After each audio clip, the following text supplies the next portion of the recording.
Thanks, guys. Big news out of Iowa basketball. Assistant coach Andrew Francis is departing from the Iowa program to take a coaching job elsewhere, but paperwork has not been finalized, so his destination is unknown. Francis was the fill-in head coach during Fran McCaffrey's suspension and was even a part of McCaffrey's staff at Siena. We will give you more information in coming days as this story develops. Now, also yesterday evening, the Hawkeye baseball team found themselves in a little bit of midweek trouble once again when the Northern Illinois Huskies came to town with bats ablazing. The Hawkeyes had some trouble in the first few innings as Northern Illinois was able to get on the board first. But Iowa wouldn't go down without a fight as Ben Norman singled to center field, allowing Isaiah Fullard to score for the Hawks. That wasn't all for the Hawkeyes offense as Tanner Wheatridge touched them all on this solo home run in the bottom of the fifth. Iowa was able to come out on top 8-6. The pitchers went out there and they pounded the zone, something we've been asking them to do all season long. And even though we gave up quite a few hits, I thought Northern was really dialed in, barreled some balls up, but we pounded the zone. We didn't walk a batter for the first time this year, which is a big step for us. And now we just have to continue to improve, locate our secondary stuff a little bit better, locate within the zone better. The main goal is always to get on base and try to set the table for the rest of the guys in the lineup.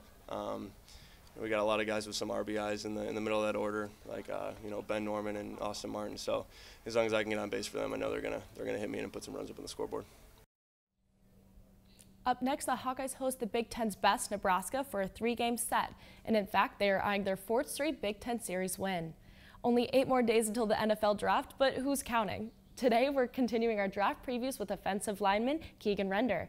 Render proved his time at Iowa that he is versatile, starting at both left guard and right guard, but fit best into the center position. He was named 3rd team All-Big Ten this year, and a strong senior season had him feeling prepared going into the Combine.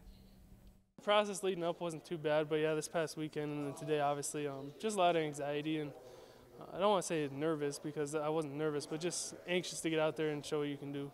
So I think it did pretty well overall. Obviously, there's things you go back, just like a game. There's things you wish you could do better and improve on, but at the same time, you got to look at the positives and just go on from there. So. And what positives is Render taking away from this? That he knows he's got the opportunity to show teams what he has to offer. Just keep training. Just trying to get out there and show people what I can do actually on the field. And, obviously, drills and all this are nice and things without it, but just getting to camp and just get an opportunity, I think, is the biggest thing, and just work my butt off and make the most of it. So. I see Keegan Render as a sleeper pick in this draft. He's shown that he's flexible and can play multiple positions, and he has the strength and maturity that comes with being an offensive lineman in Iowa's system. We see Render getting drafted in one of the later rounds with the backup option of undrafted free agency, and I don't see that happening. Render won't be up front blocking for the Hawkeyes this year, but we still have a lot to look forward to from the offense, especially from the quarterbacks and wide receivers. Up to this point in spring ball, in particular at the receiver position, I think we're on our way. Right? We've made solid improvements every single opportunity. We don't talk about practices per se. We talk about them as opportunities. So today we had opportunity number 10 in our room, and I think we made some strides. I think we're making, some pretty good progress. Obviously Nate, he's got a decided advantage as far as experience is concerned and knows the system inside and out, knows coverages, knows how to make, checks.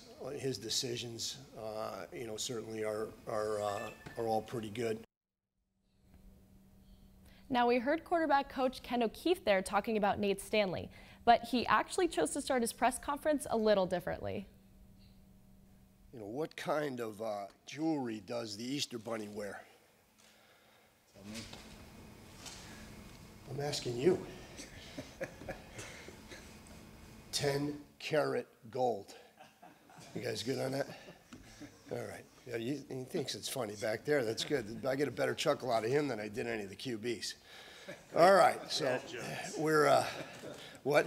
Dad jokes. Dad jokes. I'm just getting them off the internet. They're putting them out there. They can't be that bad, right?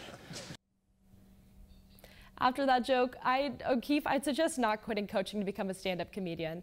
But that's all I have for you in the sports studio today. Be sure to come back tomorrow for some NFL draft talk on Outback Bowl MVP Nick Easley.